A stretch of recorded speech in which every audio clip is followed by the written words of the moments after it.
They're out there, lurking in the vastness of space.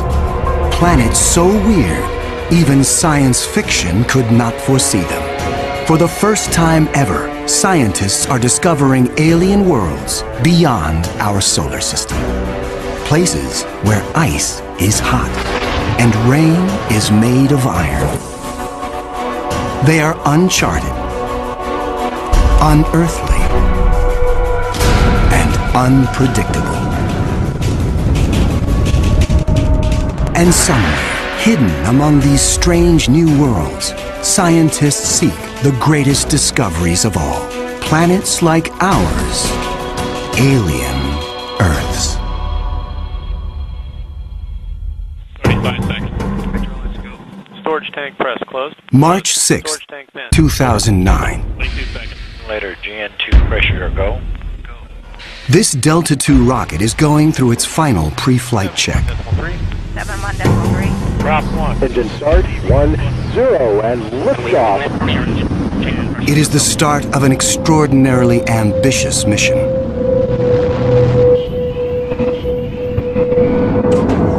The Kepler Space Observatory is hunting for planets like Earth within a region of 100,000 stars.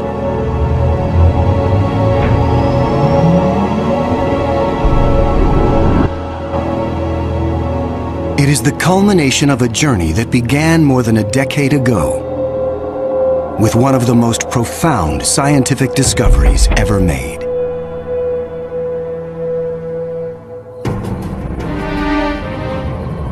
(1995). Swiss astronomer Michel Mayor and his team make a routine observation of stars in the constellation Pegasus, located 50 light-years away. But the instruments show something strange. One star is violently lurching and wobbling. What we discovered, it's one of these stars have a velocity changing with time. What is powerful enough to disturb a star the size of our sun? Mayor offers a radical answer: a planet. But no one has ever seen a planet around another sun-like star. Problem in detecting planets around other stars is that as a planet orbits a nearby star, that planet gets lost because of its feeble light in the glare of the very bright star. In spite of the odds, Mayor relies on his data and is convinced the wobbles are caused by the gravitational pull of an orbiting planet.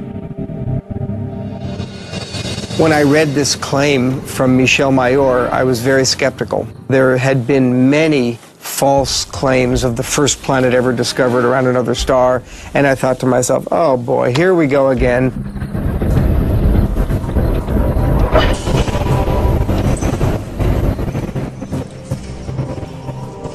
So I decided to observe the star on 4 consecutive nights. And stunningly, the star was shown to wobble exactly as Michel Mayor had said. Michel Mayor and his teammate Didier Queloz announced their discovery. It rocks the scientific community.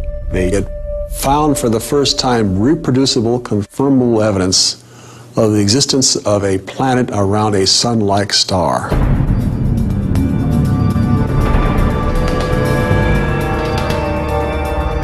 Officially called 51 Pegasi b, the planet is nicknamed Bellerophon in honor of the Greek hero who tamed the winged horse Pegasus. It is a planet that breaks all the rules. Bellerophon roasts in the blazing starlight at temperatures of roughly 1,800 degrees Fahrenheit.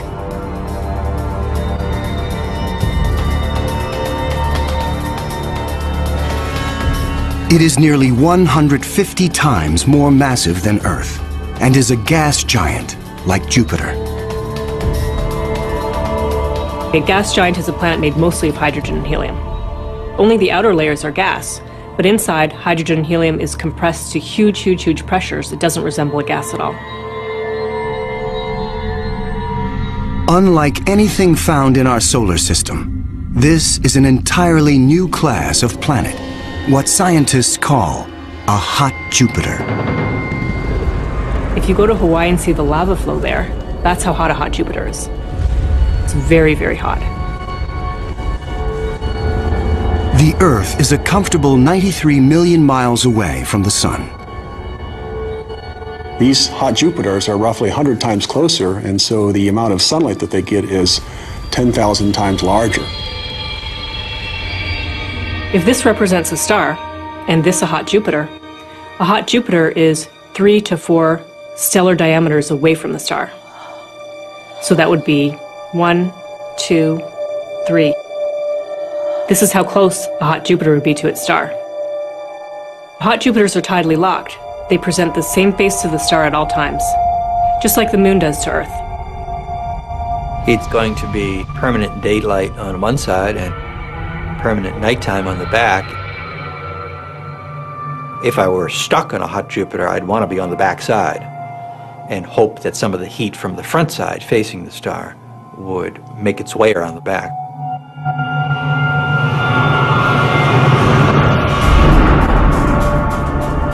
The variations in temperature make Bellerophon's atmosphere extremely windy.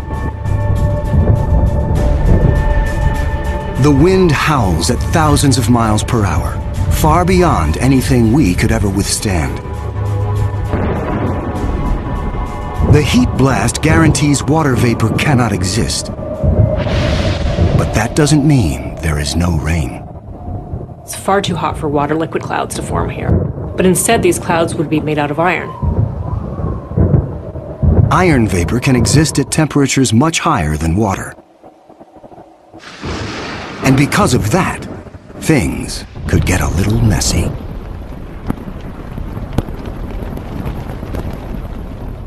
You better have an umbrella that's pretty sturdy, because the iron is going to start coating your umbrella very rapidly and making it extremely heavy and just crush that umbrella.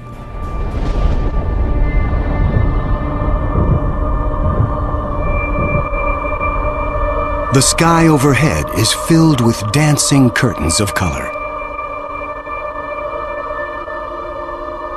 Charged particles from the nearby star make auroras far more extreme than the northern lights on Earth.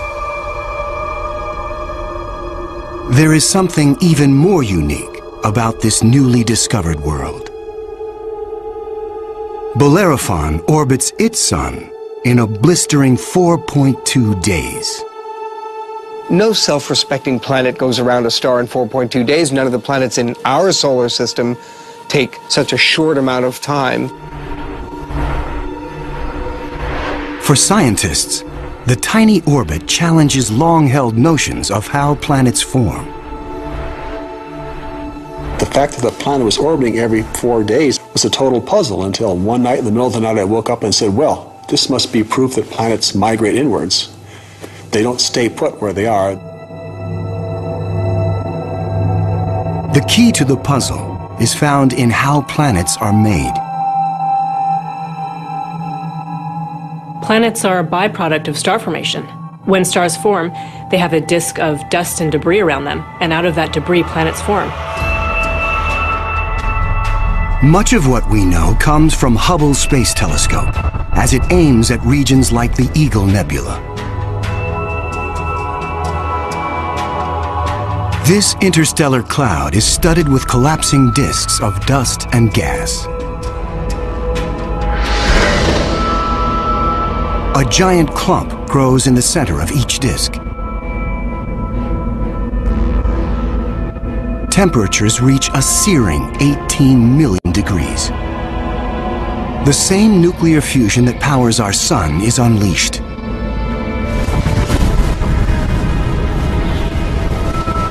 The star is born. Radiation from the star generates a stellar wind that sweeps away leftover dust and debris. Some of the dust survives and remains in orbit around the newborn star. Over millions of years, the dust sticks together, forming knots that grow into asteroids, and the asteroids grow into planets.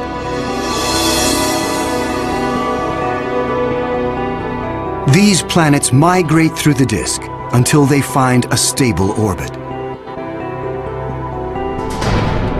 This is why Bellerophon is so close to its parent star. But one newly discovered world has found its stable orbit in a place no planet should ever go. 2001. Hubble Space Telescope is directed to an obscure star some 150 light-years away from Earth, in the constellation of Pegasus. This is the same region where Bellerophon was found 6 years earlier. Hubble is tracking another hot Jupiter, discovered by astronomer Geoff Marcy. But this one is different from Bellerophon. You've probably heard of the planet HD 209458b. It's a terrible name. A terrible name for a terrible place. HD 209458b has been dubbed by some as Osiris, after the Egyptian god of the dead. Osiris is over 200 times more massive than Earth. It has migrated perilously close to its sun, at a mere 4 million miles from the blazing solar surface. Osiris broils in a planetary hell. The average daily temperature on Osiris is over 2,000 degrees. Forget global warming. This is global frying, and it causes Osiris to lose an estimated 550,000 tons of air every second. There's a leak of gas, a steady stream of hydrogen and helium, and that's making a big, huge cloud all around the planet. Its atmosphere is bleeding into space. Scientists speculate that a colossal trail of gas spirals behind the planet for thousands of miles. Osiris presents an unprecedented opportunity for astronomers. Using Hubble, they analyze the alien planet's bloated atmosphere. This is the absolutely first time where we could tell what is the composition of the atmosphere of an extrasolar planet.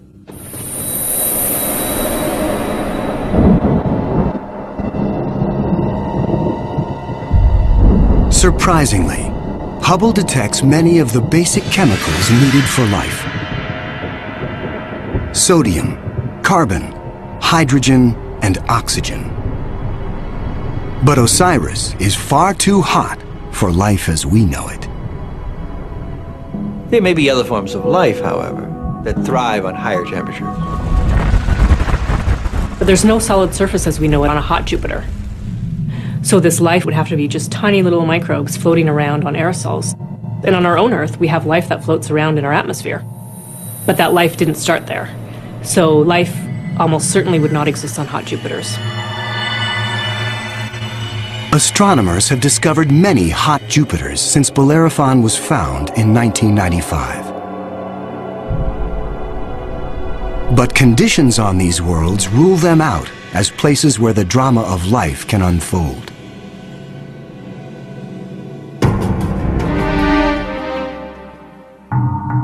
One of these gas giants is a planet that teases the rules of evolution.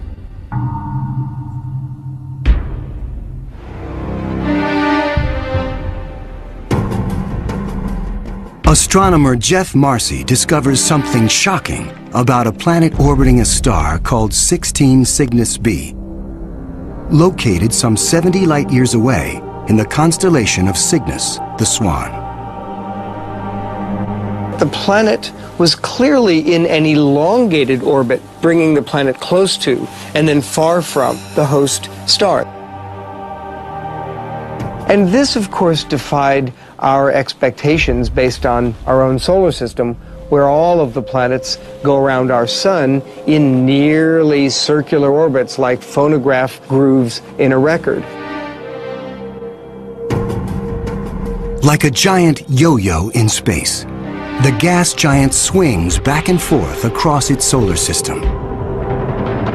That is like the Earth swooping 25 million miles closer to the Sun, then slinging past Mars, all the way out towards Jupiter every year.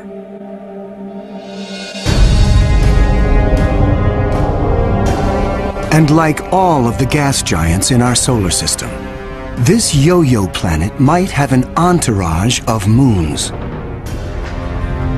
Marcy speculates that one of these moons could be similar to Earth. And here's where the interesting story begins. Imagine a rocky moon with lakes, oceans, maybe streams and waterfalls on the surface. The moon orbiting its planet, the two of them orbiting the host star. Unlike the airless moon that circles the Earth, this moon is a world with extreme seasons. On Earth, the seasons are caused by the tilt of our planet. Here, they are caused by the elongated orbit. These poor planets that are in these elongated elliptical orbits suffer terrible changes in their climate throughout a year. As they make their closest approach, the yo-yo planet and its moon are blowtorched by the star. Summer begins. The atmosphere on the Earth-like moon is savaged with raging storms. Category 5 hurricanes on Earth are tiny eddies compared to the monster vortexes that form here.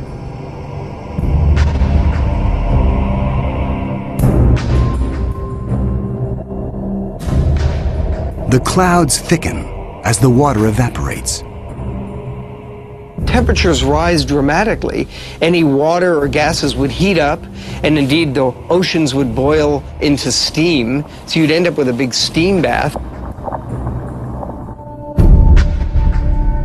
During the peak of the summer, the entire moon is smothered in 800-degree temperatures.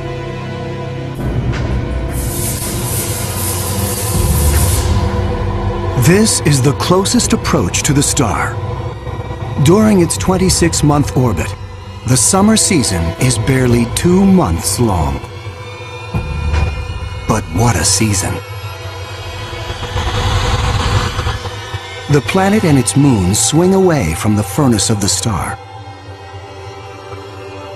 Temperatures fall to ranges we would find temperate and comfortable.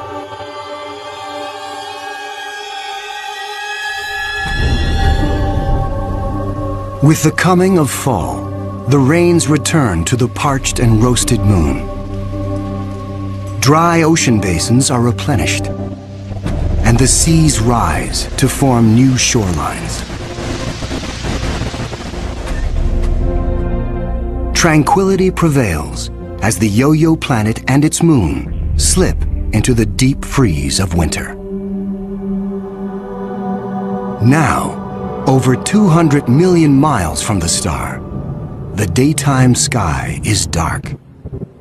Temperatures hover around 260 degrees below.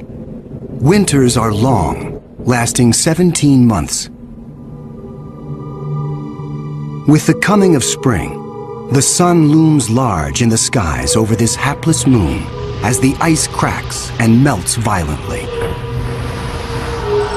Huge icebergs calve into a stormy and fast-rising ocean.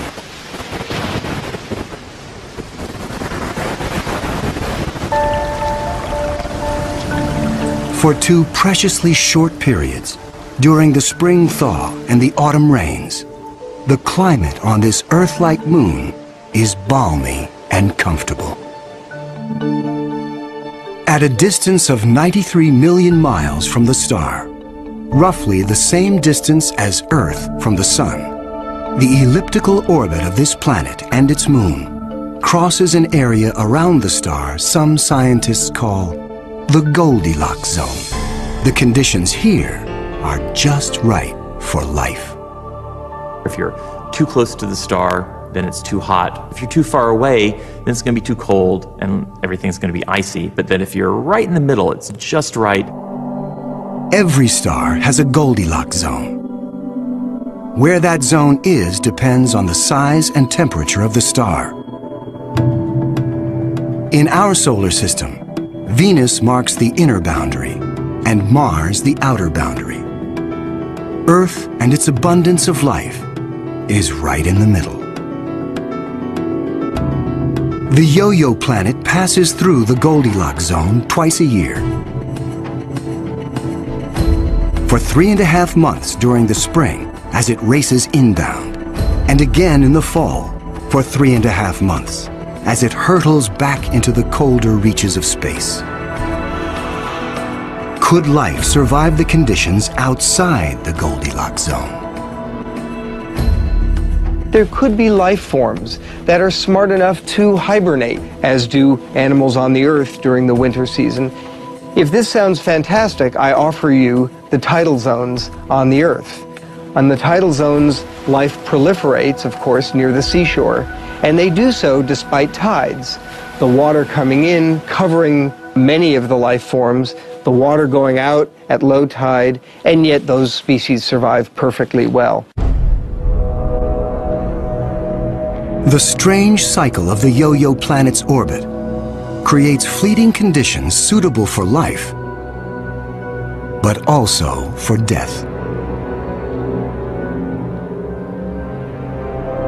Some alien planets are even more bizarre. Imagine a world that has no star to orbit. Scientists speculate that our galaxy is teeming with rogue planets, adrift in the murky lanes of interstellar space. These are orphaned worlds, planets that are booted from their solar systems by the chaos of planetary migration. Astronomers call such worlds planemos. Planemos are planets without a star. They're just drifting through the galaxy indefinitely. What massive force would it take to kick a planet out of the solar system? When a young star forms with a contingent of planets around it, many of those planets gravitationally interact with each other. They yank on each other, slingshot each other, so that one of them is ejected from the planetary system, voted off the island, if you will. If you were, unfortunately, a resident on a planet that was kicked out by a collision or a near collision with another large object, you'd probably rapidly move out of the habitable zone. There are hundreds of billions of these lost, wayward, poor, wandering planets out in our Milky Way galaxy with no parent star to warm them up.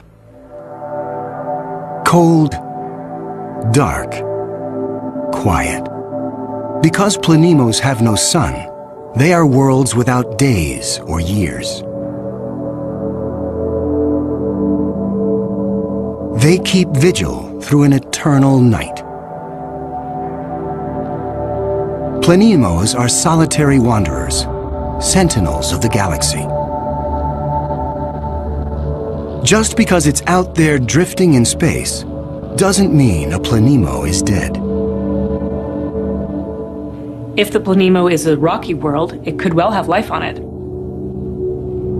A small rocky planemo without an atmosphere will slumber in extreme cold, far colder than the coldest winter day on our own South Pole. But a planemo large enough to retain an atmosphere traps the heat generated when the planet was first formed. It is the ultimate greenhouse effect. The heat and energy comes from the molten core deep inside the lonely planet. If the planemo is a gas giant like Jupiter, it may have a system of moons. The gravitational pull between the planemo and its moons creates friction, causing the interior of the moons to stay warm. These moons could also have life on them, in the same way that Jupiter's moon Io has volcanoes and has a lot of heat energy being generated by interactions with Jupiter and the other moons. If anything lives here, it will be single cells, like common bacteria found on Earth. Not complex life forms. Without a sun to provide photosynthesis, these tiny organisms derive their energy from the chemistry in the soil of the Planemo, or its moon. On Earth, there are similar conditions. Colonies of bacteria are found deep within mine shafts in South Africa. They have no access to oxygen nor light, and survive entirely on the chemicals they make from the surrounding dirt. Their metabolisms are extremely slow, and they reproduce only once every 1,000 years. If life dwells on a sunless Planemo, it could be organisms like them, marooned when their planet was young. While Planemos slumber undisturbed, there are worse places to be in the universe. Like in the company of this lethal pulsar, some 980 light-years from Earth, in the constellation of Virgo. From afar, a pulsar looks like a blinking light, but up close, pulsars machine gun their surroundings with deadly radiation. They are no place for planets. Yet something interferes with the precision of this pulsar. One explanation is that the anomaly is caused by a planet. But many astronomers are skeptical that planets orbiting a pulsar can exist. The reason that's a problem is because pulsars are formed in these incredible explosions. When a red giant star explodes, a titanic fireball known as a supernova unleashes as much energy in 1 minute as our sun generates in its lifetime. When a star goes supernova, the shockwave is so immense it's hard to imagine any planet surviving that. When the cosmic dust clears, all that remains is the crushed core of the red giant, pulsing in the heart of an expanding debris field.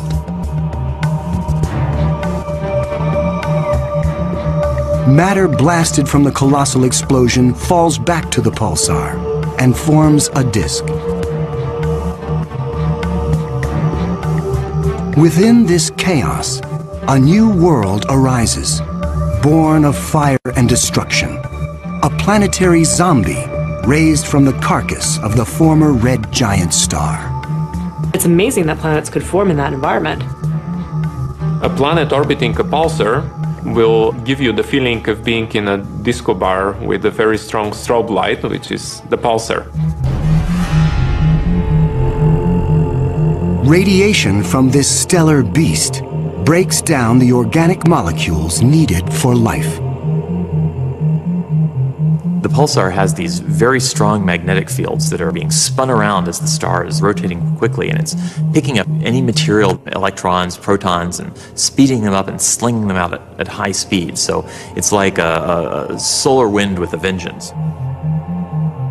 I can't imagine that there would be much of an opportunity for even simple life, microbial life, to emerge and to flourish on a planet around a pulsar. Largely because if you were in the pulse, you'd be severely energized, and if you were not in the pulse, you would be completely devoid of energy. The discovery of pulsar planets shows how new worlds can form in the wake of a star's destruction. No matter where a planet arises, the process of its birth is fraught with danger. Sometimes, the violence is so great, the end of the world comes before the beginning. 2007, Astronomers using the giant Gemini North telescope make a strange discovery in the Pleiades cluster some 400 light-years from Earth. A star known only by its catalog number, HD 23514, is surrounded by a giant donut-shaped cloud of dust and gas. The star in the middle of the donut shape is about 100 million years old. A cosmic toddler in astronomical terms. Our Sun is 45 times older. The conditions are perfect for planets to form. But spectral analysis finds something strange. The dust is utterly pulverized. Typically, a newborn star is surrounded by fledgling planets. Planets form around the young star in a protoplanetary disk of gas and dust. And then these planets go on their merry way orbiting the star, not realizing that they're in an orbit that's too close to another planet. Millions of years ago, two primordial planets orbiting HD 23514 are spinning toward doom. As the two worlds close in, tidal forces torque each planet from spheres to egg shapes.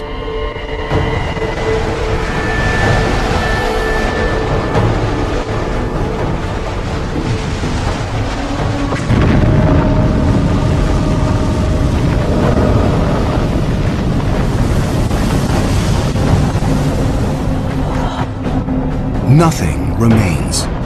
The two worlds are annihilated, creating the dust and debris seen around star HD 23514. 4 billion years ago, a similar apocalypse came to Earth.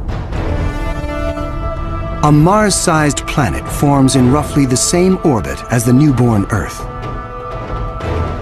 Like the planets at HD 23514, Earth and this Mars-sized body are barreling toward each other. If you happen to be unlucky enough to be standing on a growing planet when it was in the process of still becoming the Earth, you might wake up one morning and notice that the sky was getting darker and darker as a Mars-sized body was coming at you within a period of less than an hour.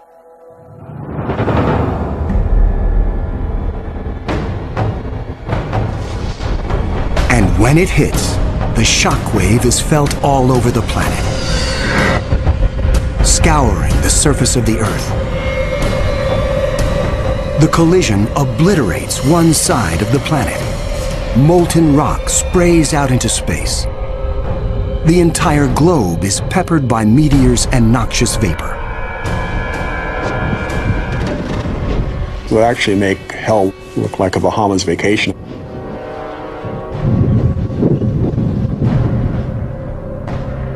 The debris field from the collision coalesces and forms our moon. It is a new beginning for our planet. Collisions are part of the birth process for planetary systems. Building up a terrestrial planet is probably all about colliding pieces of rock together. And all across the galaxy, colliding pieces of rock are forming terrestrial worlds that defy the imagination.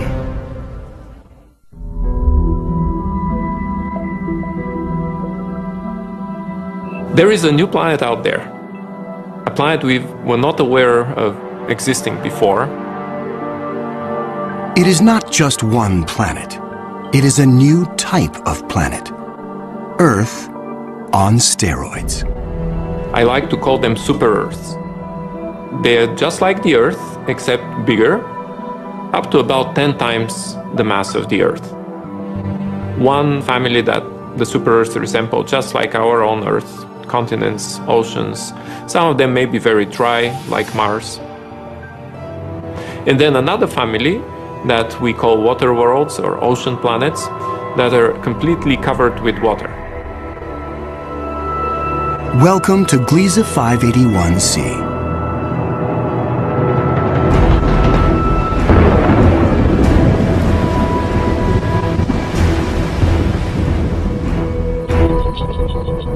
This planet was found by Michel Mayor, and it orbits with 2 other planets around a very small star. It's only 20 light-years away in the constellation of Libra and is one of the smallest terrestrial planets found beyond our solar system.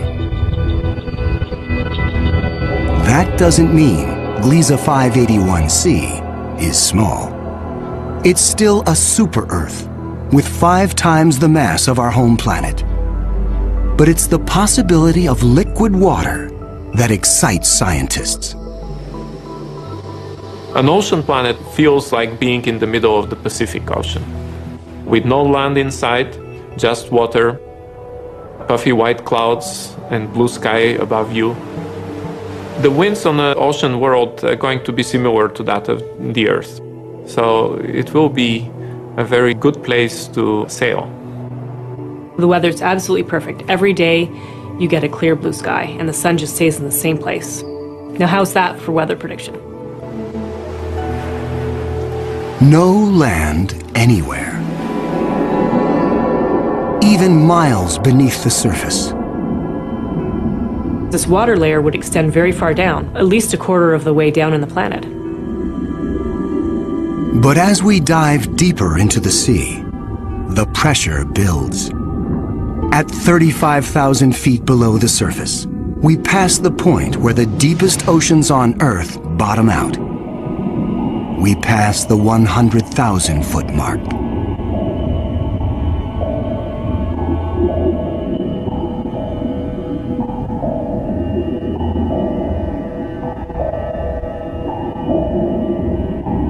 The pressure is so great, water itself begins to take on surprising new forms. At a depth of 10 times the greatest ocean depth on Earth, we reach the bottom. When you have a large amount of water, then at the bottom of an ocean, you will form very high pressure in excess of 1 million atmospheres. And that pressure will compress the liquid water, that is the ocean, into a state which we call Ice 7.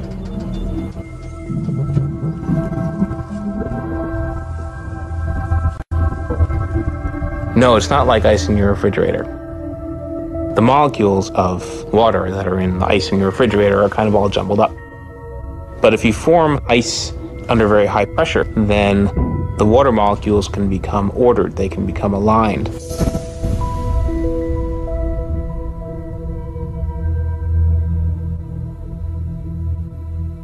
I can show you a crystal that is a very good analog to Ice 7. This is halite, also known commonly as rock salt. Ice 7 may exist within our own solar system. Europa, a moon of Jupiter, could possibly have a mantle of liquid water surrounded by a thick, icy crust. The pressure from the crust is so great that Ice 7 might exist deep within these uncharted seas.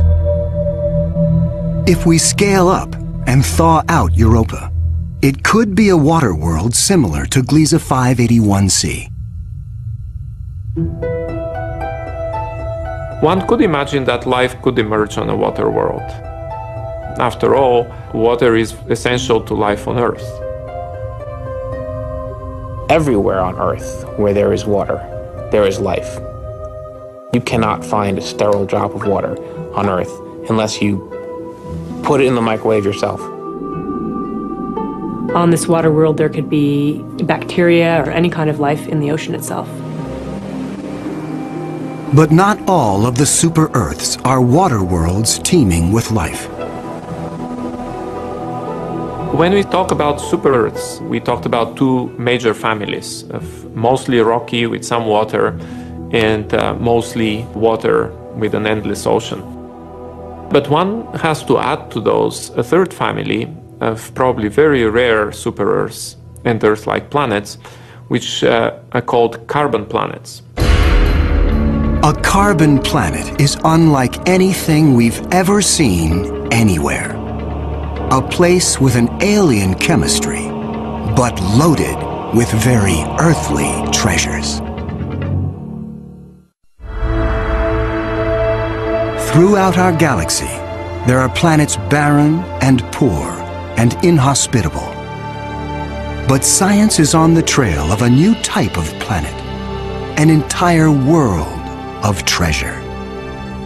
In our own solar system, in our sun and in all the stars nearby, there's always more oxygen than carbon.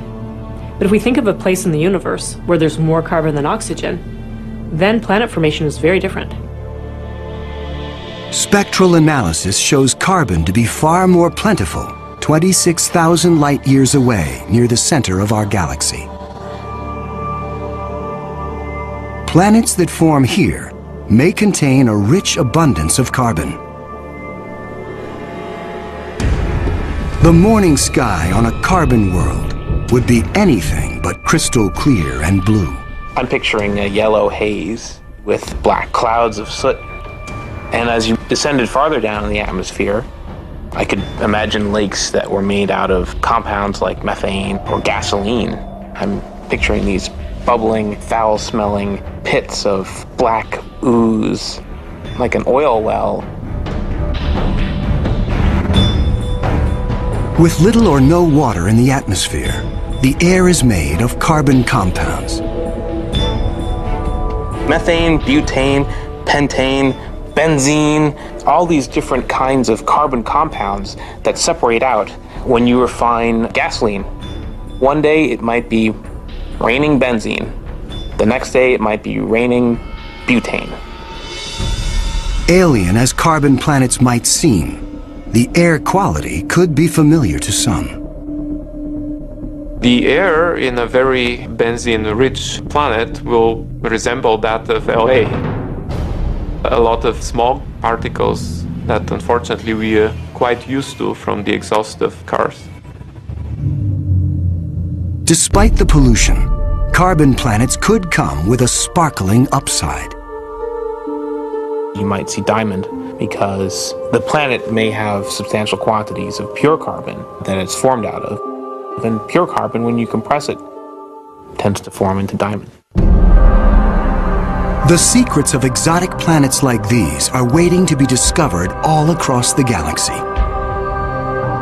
But astronomers won't be satisfied until they find the Holy Grail. A planet like our own, one that sustains life, the next Earth. People always ask me, do I think we're going to find another planet like Earth? And I answer, absolutely.